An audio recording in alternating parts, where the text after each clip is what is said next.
আসসালামু আলাইকুম সপ্তম শ্রেণীর সুপ্রিয় শিক্ষার্থীবৃন্দ, আশা করছি তোমরা সকলে ভালো আছো। গত পর্বে আমি তোমাদেরকে তোমাদের অনুশীলন 11 এর 11 নম্বর প্রশ্ন পর্যন্ত সমাধান দিয়েছি। এখন তোমাদেরকে 12 থেকে সমাধান দিব। চলো আমরা 12 নম্বর থেকে অঙ্কগুলো সমাধান দেখে নিই। ধারাবাহিকভাবে করছি যাতে তোমাদের বুঝতে সুবিধা হয়। চলো এখানে দেখো কি আছে। কোনো শ্রেণীর 60 জন শিক্ষার্থীর গণিত বিষয়ে প্রাপ্ত নাম্বার নিচে দেওয়া হলো। গণসংখ্যা সারণী তৈরি করতে বলেছে। এই ধরনের সকল ভিডিও পেতে আমাদের ইউটিউব চ্যানেলটিকে সাবস্ক্রাইব করে রাখবে এবং কি কিছুদিনের মধ্যে আমি তোমাদেরকে তোমাদের গণিত বিষয় সাজেশন দিব তোমাদের অর্ধবার্ষিক পরীক্ষার জন্য। তাহলে সাজেশন পেতে হলে তোমরা আমাদের ইউটিউব চ্যানেলটিকে সাবস্ক্রাইব করে রাখতে পারো।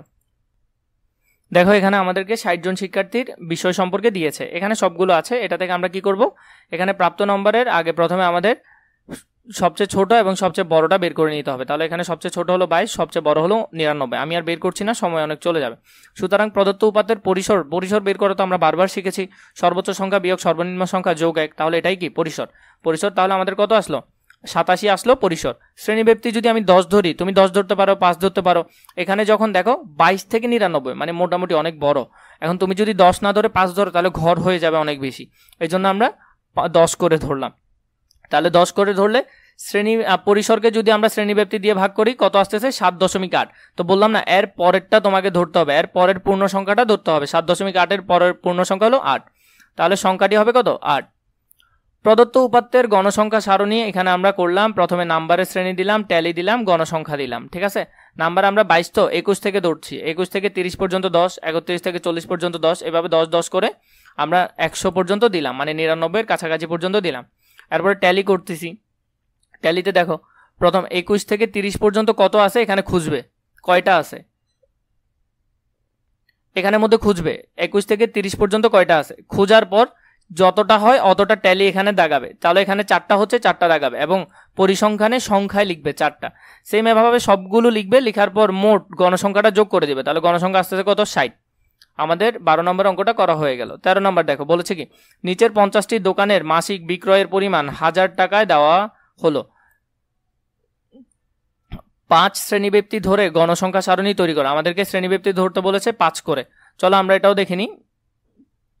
প্রথমে আমরা সেম আগের মতো পরিসর বের করব। পরিসর বের করলাম, কত আসলো, পরিসর আসলো 49। শ্রেণীব্যাপ্তি আমাদেরকে 5 ধরে করতেই বলেছে। ওরা বলে দিলে তো তখন তোমাকে ওইটাই ধরে করতে হবে, নাহলে তুমি তোমার মতো করে ধরে 5, 10, 15 করতে পারো, যে কোনো 3টা থেকে একটা ধরতে পারো। 49 থেকে যদি 5কে ভাগ করি তাহলে 9.8 আসতেছে। তাহলে আমাদের ঘর লাগবে কয়টা, 10টা। এরপরে দেখো এখানে প্রদত্ত, তাহলে আমরা এই যে ঘর করব, ঘর করার সময় আমরা 10টা খেয়াল করে করব।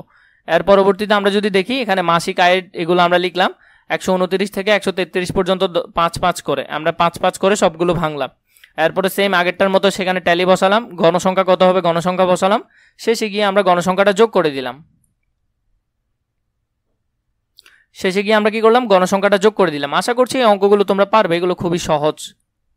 এরপর দেখো 14 নম্বরে কি আছে। 14 নম্বরে আছে, তোমাদের বিদ্যালয়ে 8ম শ্রেণীর 30 জন ছাত্রের ওজন কেজিতে নিচে দেওয়া হলো। 30 জনের দেওয়া হলো। এখানে আমাদেরকে 2টা কাজ করতে বলছে। 1 নম্বরে বলছে মানের ক্রম অনুসারে একবার সাজাতে বলছে, মানে মানের ক্রম অনুসারে হয় ছোট থেকে বড়, বড় থেকে ছোট সাজাবো। এরপরে বলেছে উপাত্তগুলো গণসংখ্যা সারণী তৈরি করতে। সেম কথা বলতেছে 100 বার। দেখো প্রথমে মানের ক্রম অনুসারে যদি সাজাই তাহলে আমরা ছোট থেকে বড় সাজাচ্ছি। 40 থেকে সোজা করে সাজালাম, 56 পর্যন্ত আসলো। একটা সংখ্যা যদি বারবার থাকে তাহলে বারবার তোমাকে লিখতে হবে, কোনো সমস্যা নেই, এতে কিছু হবে না। এরপরে খ নম্বরে কি বলেছে দেখো, উপাত্তের গণসংখ্যা সারণী তৈরি করতে বলেছে। আমরা যদি গণসংখ্যা সারণী তৈরি করি, এখানে ওজন নির্দেশকের ক্ষুদ্রতম সংখ্যা এবং বৃহত্তম সংখ্যা আমাদেরকে দেওয়া আছে। পরিসর বের করতে হবে। পরিসর তো তোমরা বের করা সবাই জানো, তোমরা এখন মুখস্থ করে ফেলছো বের করতে হয় কিভাবে। এরপর শ্রেণীব্যাপ্তি 5 ধরে যদি করি তাহলে কত, 3.4 আসতেছে। তাহলে এখানে আমাদের পূর্ণ সংখ্যা ধরলাম 4। এগুলো আমার থেকে ভালো পারবে এখন তোমরা। শ্রেণীব্যাপ্তি 5 ধরে আমরা যদি ট্যালি করি তাহলে ট্যালি শ্রেণীব্যাপ্তি এমন হচ্ছে, ট্যালি এমন হচ্ছে, গণসংখ্যা কত হচ্ছে 30। আশা করছি এগুলো অনেক ভালো পারবে।